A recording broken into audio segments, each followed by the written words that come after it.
Very good morning and welcome to our daily devotion. இன்னைக்கு நம்ம பார்க்க போகிறது Psalm chapter 45 verses 1 to 9. So சங்கீதம் 45வது அதிகாரம் அதில் 1லேருந்து 9வது வசனம் வரைக்கும் பார்க்க போகிறோம். ஸோ இந்த செக்ஷனில் ஒரு சின்ன சம்மரியாக பார்க்க போது என்ன பண்ணுறாங்கன்னா, இங்கே பார்த்தீங்கனாலே தெரியும் சார், ஒரு பாட்டு மாதிரி. அது எந்த மாதிரி ஒரு பாட்டுனா, ஒரு செலிப்ரேஷனுக்கு மாதிரி. ஸோ நார்மலாக இந்த மாதிரி பாட்டு என்ன பண்ணாங்க, ஒரு கோரனேஷன், ஒரு ராஜாவை, அந்த ராஜாவை வந்து ராஜாவை ஆக்குற போது, இல்லைன்னா ஒரு கல்யாணத்துக்கு அப்போ அந்த மாதிரி நேரத்தில் என்ன பண்ணுவாங்க, இந்த மாதிரி ஒரு சங்கீதத்தை பாடுவாங்க. ஸோ என்ன பண்ணுறாங்க, ஸ்டார்டிங்லேயே என்ன சொல்கிறாங்க, ராஜா தான் என்ன சொல்கிறாங்க, எல்லாரோட மிக ஹேண்ட்ஸமான, ரொம்ப அழகானவன்னு சொல்கிறாங்க. அதுக்கப்புறம் என்ன சொல்கிறாங்க, ராஜாவோட லிப்ஸில் என்ன இருக்குது, ஆண்டவர் கிருபை ஊற்றிருக்காரு. அதுக்கப்புறம் என்ன ஆகுது, அவர் வந்து ஒரு வீரர். எதுக்கான வீரர்? பரிசுத்தத்துக்கும் நியாயத்துக்கும் நேர்மைக்கும் ஒரு வீரர்னு சொல்லி அவர் என்ன பண்ணுறாங்க, துதிச்சு பாடுறாங்க. அதுக்கப்புறம் இதில் என்ன சொல்கிறாங்க, ஆண்டவரே என்ன பண்ணியிருக்காரு, அவங்கள அனாயிண்ட் பண்ணியிருக்காரு, சூஸ் பண்ணியிருக்காருன்னு சொல்கிறாங்க. அதுக்கப்புறம் இந்த மாதிரி ஒரு ராஜா, ஒரு நல்ல ராஜா, இந்த மாதிரி ராஜா தான் என்ன பண்ணுறாங்க, அந்த மக்களுக்கு மிக்க தகுதியானவர்னு சொல்லி ப்ரைஸ் பண்ணாங்க. So they are basically pricing a king. So இல்லைனா ஒரு கல்யாணத்தில் இந்த மாதிரி பாட்டு பாடுவாங்க, அந்த மாப்பிள்ளையை துதிப்பாங்க. ஸோ இதுலேருந்து நம்ம எடுக்க போகிற கீவேர்ஸ் என்னன்னா, verse 2.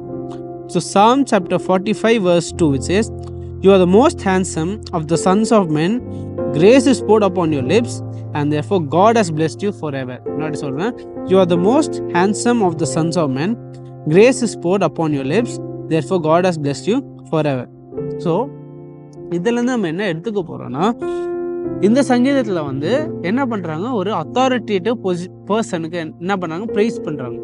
ஸோ இந்த நம்ம சங்கீதத்தில் பார்ப்போம், யாரை பார்த்தோம், ஒரு ராஜாவை என்ன பண்ணாங்க, துதிக்கிறாங்க. ஏன்னா அந்த ராஜா என்ன பண்ணுறாரு, மக்களுக்கெல்லாம் நேர்மையாகவும் நீதியாகவும் நியாயமாக என்ன பண்ணுறாரு, ரூலிங் பண்ணுறாரு. ஸோ அதனால் துதிக்கிறாங்க.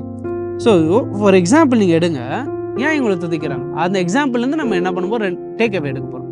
ஸோ அந்த எக்ஸாம்பிளில் இப்போது அதே மாதிரி ஒரு ராஜா, 2 ராஜாங்க இருக்காங்க, 2 பேருக்கு ஒரு அத்தாரிட்டி இருக்குது, ஒரு பொறுப்பு இருக்குது, ஒரு அதிகாரம் இருக்குது அந்த 2 பேருக்கு.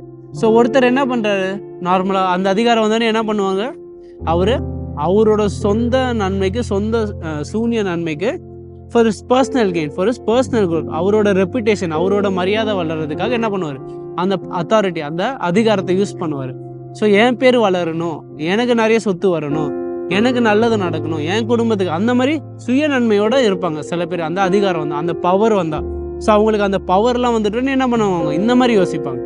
சில பேர் என்ன பண்ணுவாங்க, இந்த சங்கீதக்காரங்க பாடுற மாதிரியே என்ன பண்ணுவாங்க, அவங்களுக்கு அந்த அதிகாரம் வந்தாலும் அவங்க மக்களுக்காக சேவை செய்வாங்க, அந்த சர்வீஸ் இருக்கும், அந்த சேவை செய்கிற எண்ணம் இருக்கும்.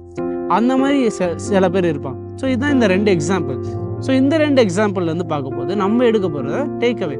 ஸோ நம்ம வாழ்க்கையில் we will also have some sort of authority. நம்ம வாழ்க்கையில் நம்ம பிரைம் மினிஸ்டராக இல்லாமல் இருக்கலாம், பிரசிடெண்ட்டாக இல்லாமல் இருக்கலாம், சீஃப் மினிஸ்டராக இல்லாமல் இருக்கலாம். ஆனால் நம்ம வாழ்க்கையில் ஏதோ ஒரு ஃபேசட் ஆஃப் லைஃப்பில், ஏதோ ஒரு இடத்துல நம்மளுக்கு என்ன இருக்கும், ஆண்டவர் வந்து அத்தாரிட்டி கொடுத்துருப்பார். என்ன கொடுத்துருப்பார், ஆண்டவர் உங்களுக்கு அதிகாரம் கொடுத்துருப்பார். அவங்க குடும்பத்தில் இருக்கலாம், அவங்க வேலையில் இருக்கலாம், ஏதோ இருக்கலாம். அந்த சின்ன சட்டத்தில், சின்ன சர்க்கிளில், உங்களுக்கு ஏதோ ஒரு சர்க்கிளில் ஆண்டவர் கொடுத்துருப்பாரு அதிகாரம்.